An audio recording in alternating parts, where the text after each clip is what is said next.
This video is sponsored by Lighter Creative. More about them later on. What's up, folks? Welcome back to TacticalTortoise. My name is Trevi, and it's time for another episode of the best armies in Warhammer 40k, the weekly video series where we go through undefeated results from the past weekend and talk about what's currently doing well. Now, this episode is for the weekend of November 1st and 2nd, 2025, and with the World Championships of Warhammer coming up, it's actually a little bit of a lighter weekend this time. Currently, at the top of the metagame right now, we are looking down the barrel of Necrons, and Black Templars actually doing fairly well. At the time of recording, there are a couple of events that are ongoing and it looks like are running a little bit late, so I don't necessarily have those results right now. However, I may add them in if they complete while I'm editing this video, so they may not be represented here. But as the time of recording right now, we have Necrons at 3 wins at the Route 66 GT, Mid-Mo Maelstrom, and South Yorkshire GT2. Black Templars also doing well at Black Crow Gaming's Battle of the Ragnar GT and Risky Rollers Open. Now, they weren't the only Space Marine chapter to do well. Space Marines actually had a great weekend, with Raven Guard also winning Courage and Honor 11, Salamanders taking down Hallowog 2 Electric Boogaloo, and Dark Angels going undefeated at Mid-Mo Maelstrom. That event had a bunch of players, so it ended up with 2 undefeateds there. From there, we also are seeing Tyranids do well at the Hallowog 2 Electric Boogaloo alongside Salamanders. Leagues of Votann did well at the Gem State Open, and last but certainly not least here, Astra Militarum taking down the Atomic City Warzone. So with that, let's hop into these lists just after a word from our sponsor. This video is sponsored by Lighter Creative, and in addition to making a wide selection of laser-cut terrain, Lighter Creative has also branched out into battle mats and wants me to showcase to you their new battle mat style. The folks over at Lighter Creative have been hard at work developing a new material for tabletop gaming mats. We've seen neoprene mats and we've seen vinyl mats, but this is a slip-resistant rubberized vinyl that's incredibly flexible and incredibly precise. The nice thing that allows Lighter Creative to do is actually put grid lines on their mat. Now, obviously, we've seen these before in things like vinyl mats. The big benefit of these over neoprene is that this material doesn't stretch like neoprene does, so you actually get accurate sizes on all your map cuts. I'm not going to throw anyone under the bus here, but I did live stream an event recently where the mat on the championship table was just 59 inches long, which is a full inch too short. That doesn't happen with this style of vinyl terrain, and Lighter Creative has this new material that's crease resistant, has an anti-tear backing, and is actually slightly tacky, so it prevents your models and terrain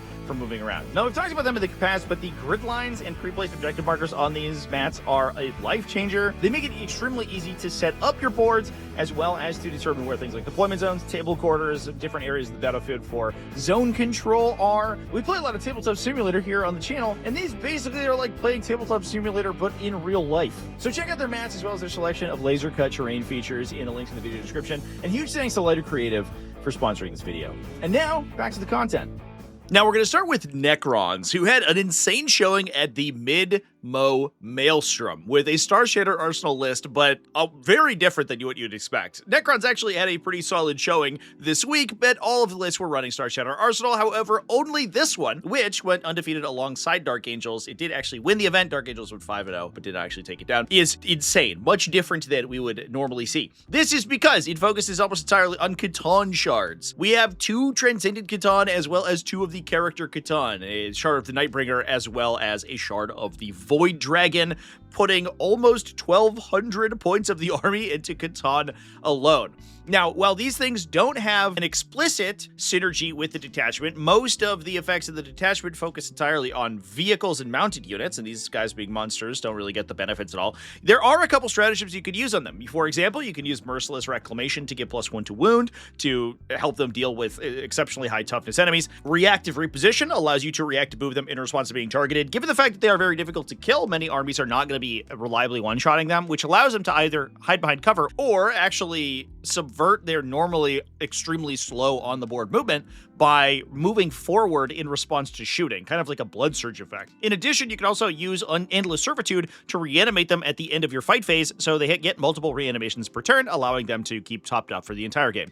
So, especially alongside the fact that you do get +1 to hit enemies that are on objective markers, which can be useful, especially in situations where you're attacking while engaged in melee, so these guys can sort of fight into the scrum and continuously use their ranged attacks into into their own combats, at least for things like the Void Dragon throwing his spear and the Nightbringer shooting his gun into melee, that can offset the penalty for shooting while engaged. So a little bit of interesting synergies with these guys, but the other thing is that the list just stat checks incredibly hard. It's also running 3 Triarch Stalkers, so we can peel cover off of enemies, and we have 3 OC4 scouting units that can run up the middle of the table. We have a Hexmark Destroyer for some utility. You can hop in the back line and score some points, as well as the Silent King. No enhancements whatsoever, so we don't have things like the Chrono Impedance Fields for -1 damage. We don't have a Demanding Leader for fallback and operate. We're just basically stat checking the opponent out. What a wild list to see off of Star Shatter Arsenal right off the bat. With that, we'll move over to one of our other highest performing factions of the week and talk about Dylan Cohen's Black Templars list from the Risky Rollers Open. This was one of the largest events of the weekend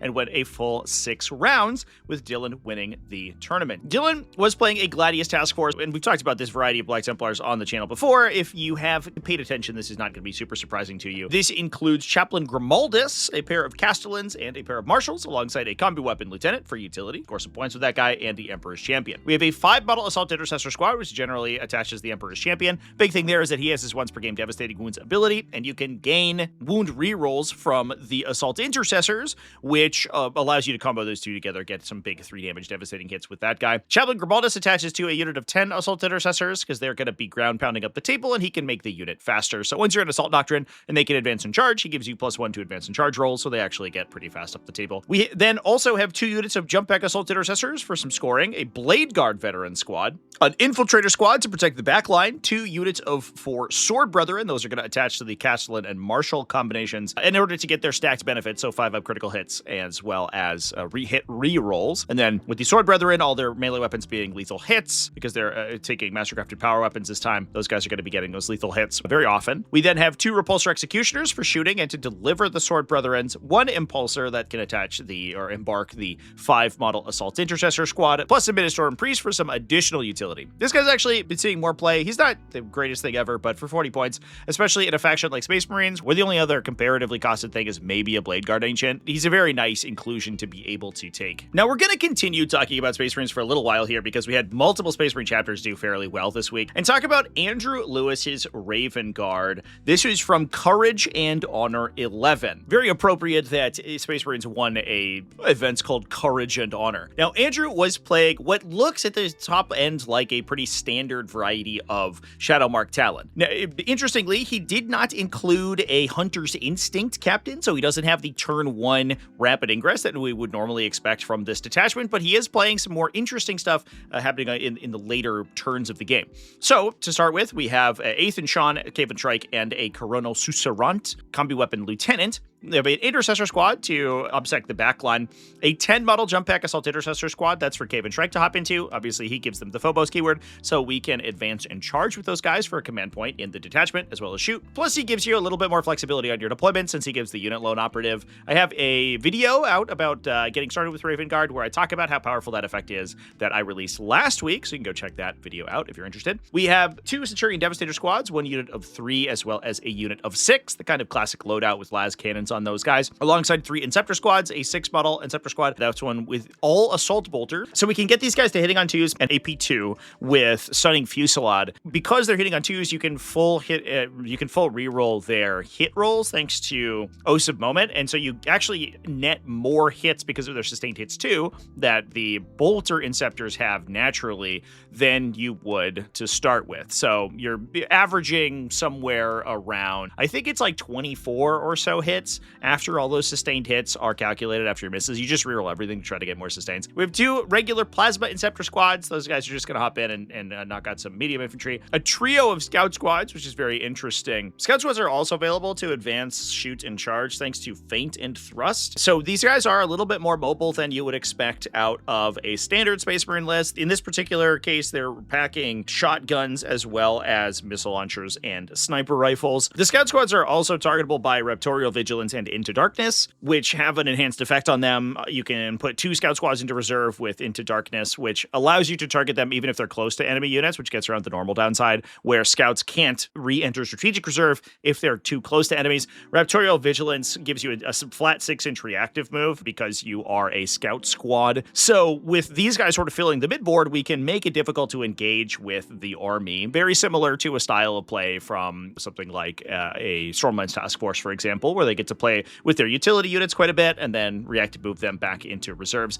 Same thing with the Coronal Susurrant Combi Weapon Lieutenant. But the last and interesting inclusion here is a Stormraven gunship. Now, this thing can carry Devastator Centurions, and I do wonder if this thing is functioning as a little bit of a delivery system for the 3-model Devastator squad. That allows you to, on the bottom of turn 1, assuming you put the transport in hover mode and deploy it on the table, that allows you to move it 20 inches and then disembark a Centurion Devastator squad to get a solid shot on one target, and then Oath of Moment a second target, and up down the Inceptor squad onto a second one. Obviously, you can't use Into Darkness to reposition the 6-model Centurion Devastator squad on turn 1, but you could maybe do it on turn 2 and allow yourself to get basically anywhere you want with both Centurion Devastator squads and potentially even more units if they're deep striking naturally as well. So there's like a ton of flexibility from the gunship. There's not a ton of additional synergy with the detachment. Basically everything inside the detachment functions on infantry, at least all of the stratagems do. However, the Stormraven does get stealth and benefit of cover if you're outside 12 inches of it. And this is one of the idiosyncrasies of Shadowmark Talon, where it actually ends up being very synergistic with armored vehicles, and Stormraven gunship has armored resilience for -1 damage. So this thing could be basically +1 save, potentially Armor of Contempted, so -1 to your AP, -1 to hit, and -1 damage, which does make it extremely tanky for a unit that can run up into the center of the table, disembark things like your Centurions to get lines of sight where your opponent might not expect, and then sort of dominate that midboard area, especially alongside a bunch of scout squads that could potentially be reactive moving into the Stormraven gunship to keep themselves safe. So really, really interesting variety of Shadowmark Talon. I'm really glad we're seeing a little bit more build variety out of this detachment than just the standard version that was very popular once the detachment came out, and this one's really cool. Now, continuing on the discussion about Space Marines, let's talk about some Salamanders, where Mikhail Forgione went undefeated at the Hollowog 2 Electric Boogaloo with that sub-faction. Now, I've actually live streamed Mikhail several times over the Tennessee Elite Open, especially on my secondary channel. So if you want to go see a list similar to this in action, you could go check out those videos. In this case, he was able to go 5-0 with a Firestorm Assault Force. Obviously, there is a little bit of contention between Firestorm Assault Force and the Forgefather Seekers. Firestorm gives you some powerful effects, things like the ability to get into transports at the end of your opponent's turn. But the other thing is Champion of Humanity. So in this list, we are taking Adrak Secatone, as well as a Lieutenant, a Volkite and Stormshield Lieutenant, with that Champion of Humanity, which makes the entire unit immune to modifiers, which allows you to punch through things like -1 damage, Armor of Contempt, stuff that could normally make a unit with a bunch of AP2 2-damage weapons really unhappy. On top of that, we also have another Combi Lieutenant with Forged in Battle, so he's a little bit tough to kill. Vulcan Heston, as well as a backline Intercessor squad, 2 Impulsors and 2 Razorbacks. We do have a Blade Guard Veteran squad to attach Adrax as well as the Lieutenant. Now, the downside is that does make the unit size 8 models, so it does not fit in an Impulsor anymore. This has to be delivered by something larger, and in this case, we are playing a Land Raider Redeemer. The Redeemer also has phenomenal synergy with Vulcan Heston because it is going to get rerolls on almost all of its weapons from his ability. We have a Company Hero squad for Vulcan to hop into. A lot of times in this list, we are running a little bit low on command points, so it's not necessarily going to be able to hop Vulcan back into transports after using his ability targeting enemies at the same time that it is trying to buff itself with Crucible Battle, at the same time that it's trying to reactively get out of transports with Burning Vengeance. So the Company Heroes make it very difficult to kill Vulcan. He's already tough to kill because he can be a 4+ Feel No Pain on his chosen objective, as well as a 2+ armor save, and then the Company Heroes give him that -1 to be wounded effect, so he usually survives a turn at least while he's hanging out there. We have 2 Devastator squads. These are to go into the Razorbacks. With Oath of Moment active, they do a ton of damage. These guys are going to be rerolling the hit rolls thanks to Oath of Moment, wounding most targets on 4s or 3s with rerolls from the Razorback, meaning that most of their attacks are actually going to punch through, and they have an Armorium Cherub inside the unit, which allows them to automatically hit one of their attack rolls once per game.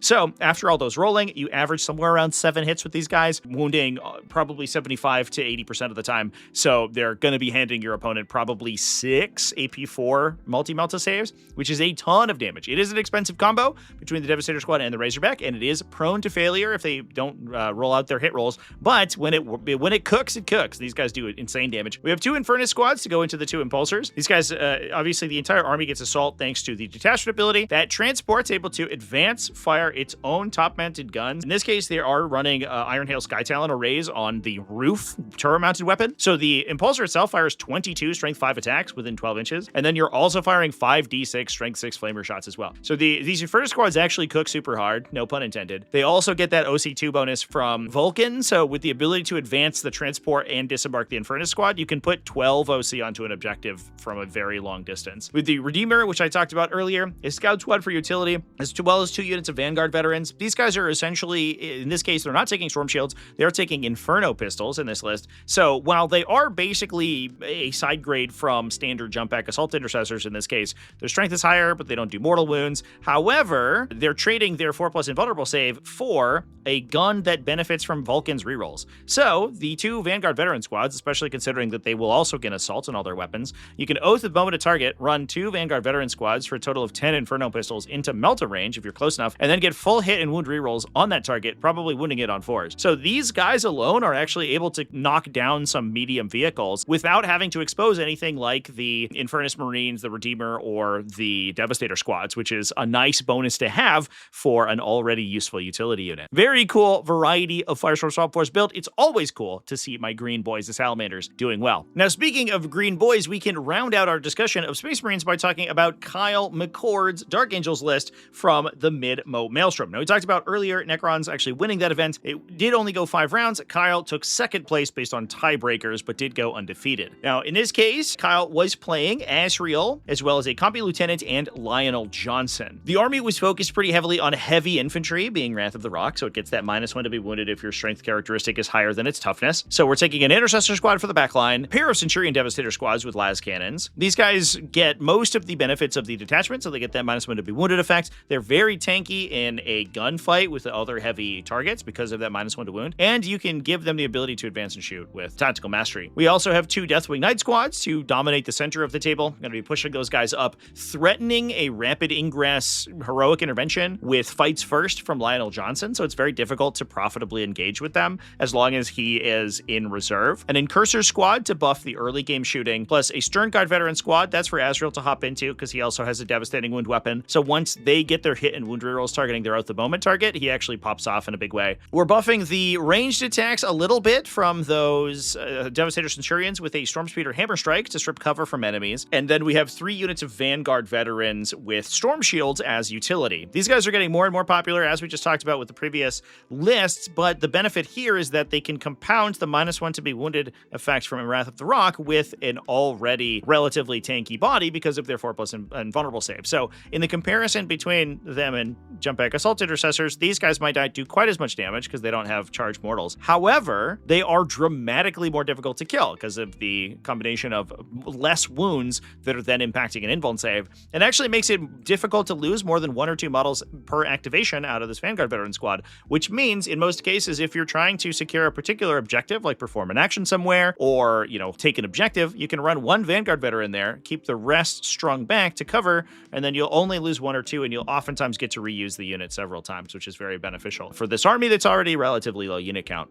Now we're going to go back to the Holowog 2 Electric Boogaloo to talk about Tyler Pede's Tyranids. Now, I actually did also stream Tyler a couple times over at the Tennessee Elite Open, so if you want coverage of that list too, I have some over there, but he was playing a Crusher Stampede, very similar to the one that he played in that event. In this case, he was running a Hive Tyrant, no special enhancements on him, 1 Biovore and 2 Lictors for scoring purposes, and the rest of the list is big stompy dumb monsters. This includes 2 Exocrines to shoot guns at people, a Maleceptor for the -1 to hit aura and a more resilient body to go into the center of the table, 2 Tyrannofexes for some anti-tank, and then the pièce de résistance is triple Norn Emissaries. When the Norns are incredibly tanky, obviously they'll choose an objective and get a 5+ feel no pain when they're in range of it at the start of the game, and as they move up the table, they start to get hit and wound bonuses thanks to the detachment ability. This can keep them hitting on 2s for the entire game, even if they're damaged, and once they're below half strength, they start to get +1 to wound, which does improve their odds into heavy armor quite a bit, since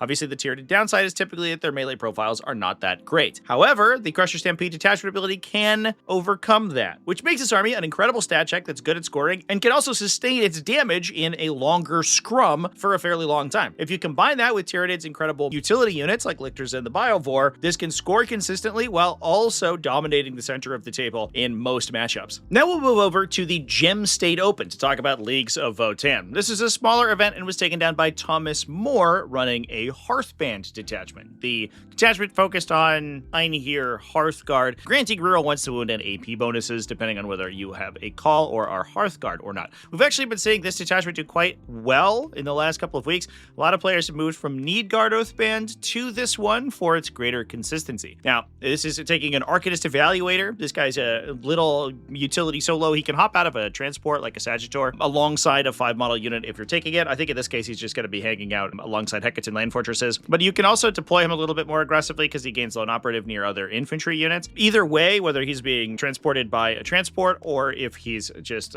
foot slogging up the table next to infantry, he can hop out, do some serious damage to enemy utility units, or just act as a utility unit who's kind of hard to deal with himself. Either one of those is good. We have a call with a Bastion Shield, so -1 AP to enemies within 12 or 18 inches, depending on if you spend yield points when they're activated or not, as well as Uthar the Destined to get yourself some free stratagems. We have a Capricus Carrier that's going to be carrying around a unit of Hernkin Jaegers, alongside 2 units of Brokier Thunderkin, Graviton Blast Cannons on those guys, 2 units of Chthonian Berserks with Concussion Mauls, a Chthonian Earthshaker unit, alongside 2 units of 5 Einhir Hearthguard, a unit of 10 Einhir Hearthguard, 2 Hecaton Land Fortresses, and 1 unit of Hernkin Pioneers for some early game scouting and utility. The Einhir Hearthguard can either start inside the transports and then push up, although they are actually running Teleport Crest, so I think we're going to start them in reserve and then drop them as the game goes on. They do a good job of instigating the fight early and forcing your opponent to deal with them, which is difficult while you're also staring down the barrel of 2 Hecaton Land Fortresses that can drop Brokier Thunderkin and Chthonian Berserks out at you. And then anytime that you overcommit into those, you just get counterattacked by the big unit of Einhir Hearthguard and really blast it out. This army is very good at 40k's like kind of fundamental gameplay. That's one of Leagues of Votann's greatest strengths, I think. And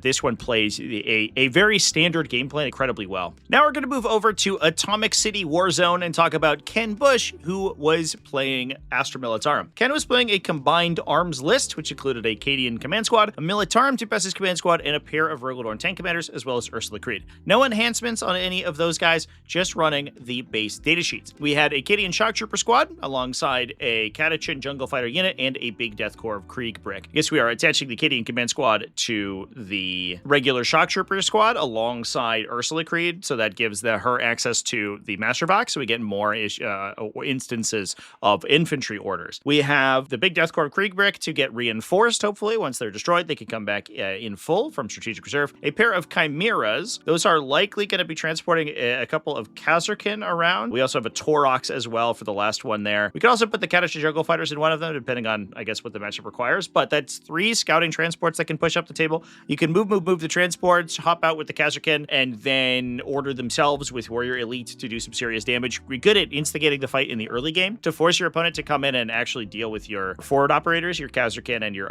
transports in the center. They prevent you from scoring, and you clear out those units, but that requires you to move in line of sight of the big guns. And speaking of the big guns, we do have a Scout Sentinel in order to buff those ranged attacks, plus a Leman Russ Exterminator, so we can get access to +1 AP. Particularly good on the Rogaldorns, which tend to be high volume and pretty scary into hard targets because of lethal hits from combined arms. However, their AP values are kind of low, especially if you're firing into cover. The Exterminator helps quite a bit with that. We have a Rattling unit for some early game infiltration, so we can prevent enemies from screening out the scouts in deployment. And then a Tempestus Ion squad, which can hang out with the Tempestus command squad and act as some backline harassment. Now we're going to move over to the Mad Alpacalypse Major, which actually ended just before I recorded this section of the video. I've actually completed the rest of the video at the time of recording this one, but we'll talk about both lists I went undefeated at this event. It was a large major. It did run the full 6 rounds and had 2 players undefeated after those 6 rounds. The first one being Tyranids, with Kenneth Onyapor taking a Subterranean Assault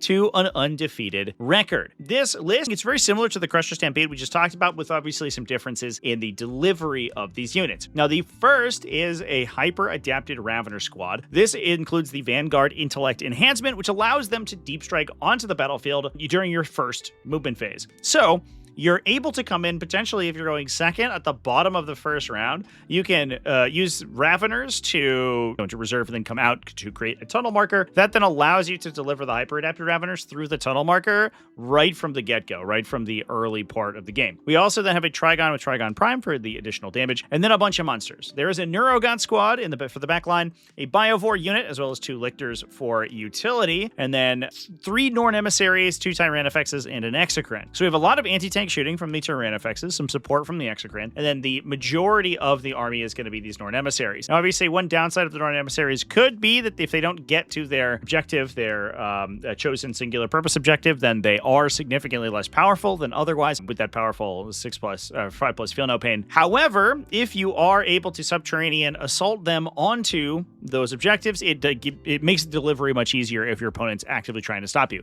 The other benefit is that rerolling 1s to hit on these guys is a big deal because generally weapon skill 2, so rerolling 1s makes their attacks incredibly consistent. The downside obviously being that they are not particularly high strength, but if you can ensure you get all your hits through, the chances that you get a significant number of damage is pretty good. The other thing we can do with this is use replenishing swarms to regenerate these things. So as you're going through a 2+ armor save, 4+ invuln save, as well as a 5+ Feel No Pain, you could be getting D3+1 wounds back every turn potentially. Now it doesn't have a Hive Tyrant, so it doesn't get these stratagems for free, but once the army is committed, it doesn't really need to use its tunnel networks or a lot of its other stratagems to deliver itself. Once the Norns have used the tunnels to arrive on their chosen objectives, they can kind of just vibe for the rest of the game and dominate the primary objective scoring. And the army is so maneuverable with things like the Biovore and the Raveners otherwise that it's able to score secondary objectives relatively consistently. Now with that, we're going to move over to the second place placer at the Mad Alpacalypse Major. This was Edwin Cho playing Orks. Orks were running a War Horde. In this case, we're running a War Horde with a lot of technology that for. This includes a Beast Boss and a unit of Beast Naga Boys, Ghazghkull Thraka, as well as a Big Mech with Follow Me Lads to improve the movement characteristic of his unit. The big benefit here is that Ghazghkull Thraka can now attach to boys, and he can dual attach alongside something like a Big Mech. So the Big Mech can gain an enhancement. He gives rerolls to an advances and allows you to move through enemy models, and then the enhancement improves the speed of the unit, which also will affect Ghazghkull Thraka. So it's a great delivery system for him, and having a huge 20 model unit allows you to do weird combat slingshots. We have Boss Snickrot for some utility, a single mech,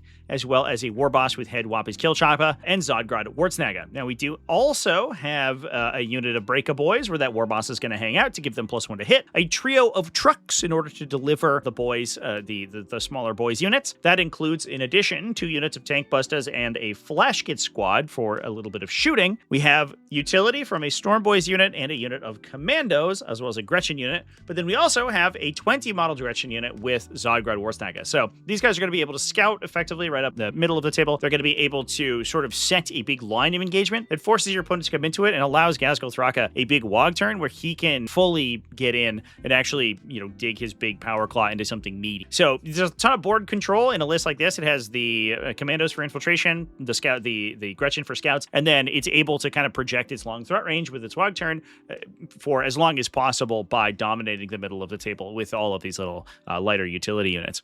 Pretty cool variety of the list. We've seen a lot of the technology before, but the inclusion of Zodgrod Wartsnaga is pretty sweet. And with that, those are all the best armies in Warhammer 40k for this week. Big thanks to Lighter Creative for sponsoring this video, and thanks to you for watching all the way to the end, as well as thanks to everybody who supports Tactical Tortoise, whether that's here on YouTube, down in the YouTube channel membership, over on Patreon at patreon.com/TacticalTortoise, or everyone who subscribes to me over on Twitch, where I play all of my 40k gameplay. Remember to keep it classy, folks, and have happy wargaming.